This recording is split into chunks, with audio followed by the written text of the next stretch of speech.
Hey, what's going on YouTube? Marine X back at it again. The flat, long, slim flashlight is in. Everybody wants one. A lot of companies are making them. I'm going to say the best one in this category is pretty tough, but easily has to be the Nitecore EDC27. Well, which one should you take a look at? Should you get the new one or should you get the OG? The Nitecore EDC27 and the Nitecore EDC27 UHI, they're both slim, flat shaped flashlights. They're both good pocket size, both good in a backpack. The UHI is just an updated version of the EDC27. So the big differences here is that the EDC27 UHI uses Night Lab UHI 20 LEDs, while the EDC27 uses luminous SST 40 LEDs. They're both on 65 now. I mean, you can kind of tell the difference in the way that the LEDs look. I actually like the way that the LEDs look on the new Nitecore. All right, so if you look at these closely, the UHI is the one that I'm moving right now. The EDC27 regular is the one that I'm moving now. So they both have good LEDs. Okay, you're not upgrading for the LEDs. I don't think you're making your final decision on which one that you purchase because of the LEDs or anything like that. They're great flashlights in those cases. Now there are some differences when it comes to the throw. The EDC27 UHI has a maximum throw of 305 meters or a little bit more than 1,000 feet, while the OG has 220 meters, so a little bit less than that. Both flashlights are rocking the same 1700 milliamp hour battery.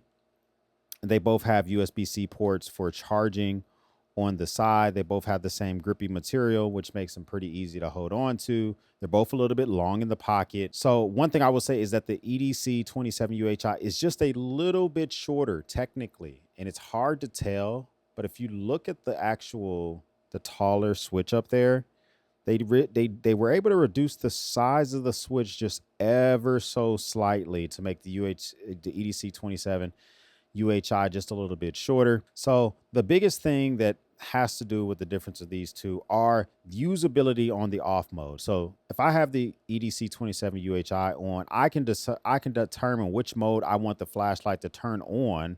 Like right now, I'm pointing the flashlight right at my face. I can determine which mode I want the flashlight to turn on before I turn it on. That is a very nice, just a nice user feature to have. Whereas on the OG, you have to turn the flashlight fully on. It's at 15 lumens. It remembers the last mode that you had it on, and then you have to switch through the modes. Once you switch through the modes, you say, for instance, I want to leave this thing at 65 lumens. So I go through, I change it to 65, I turn it off. Then when I turn it back on, it will come back on at 65 lumens. So if you want to be able to like be a little bit more discreet, let's say, for instance, I left this at 1100 lumens or 1000 lumens last time I turned it off, and I want to start it off at 15 lumens. You can't do that with the OG. That's actually a pretty nice little feature there. They both have how much battery time is remaining and how much power level is remaining. They did update the screen a little bit more on the UHI.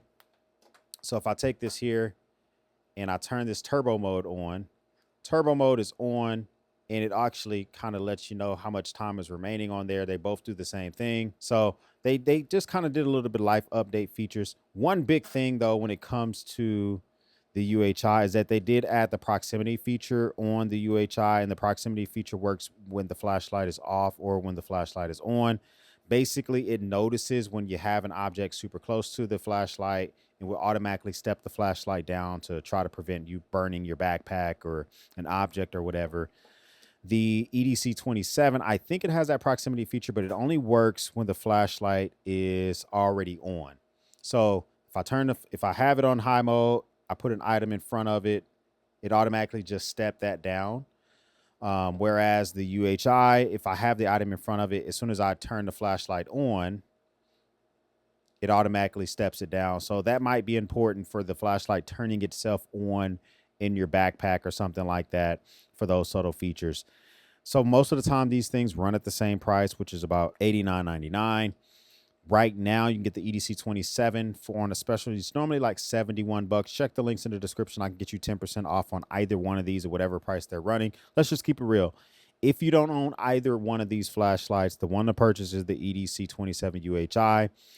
The live features where you're able to click through the actual modes. It has a higher output at 3100 lumens, where that one has 3000 lumens. The LEDs are the LEDs. You like them, you like them. You don't, you don't. The throw is different. The proximity features great if you have kids, if you don't want to burn a hole in your pocket. I think the features are there.